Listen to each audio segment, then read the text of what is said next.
রাজ্যে নতুন করে নেওয়া নিয়োগ পরীক্ষা ঘিরেও বড়সড় দুর্নীতির আশঙ্কা প্রকাশ করলেন রাজ্যের বিরোধী দলনেতা শুভেন্দু অধিকারী।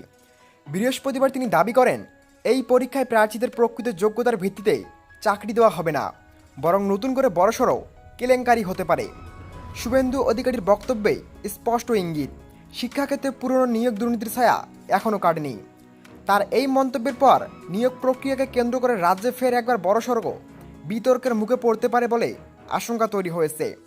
15 নম্বর ঘিরে নতুন দুর্নীতির অভিযোগ বিরোধী দলনেতা সরাসরি অভিযোগ করেন যে নিয়োগ পরীক্ষায় পাশের হার অস্বাভাবিকভাবে বেশি হবে, কারণ রাজ্য সরকার সবাইকে পাশ করাতে চাইছে।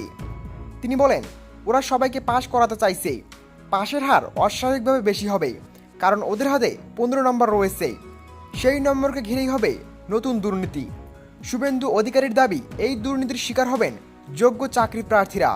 তিনি বলেন, বহু যোগ্য চাকরি প্রার্থী বঞ্চিত হবেন, যারা অযোগ্য, যারা টাকার বিনিময়ে সুবিধা নিতে পারবে তারাই চাকরি পাবে।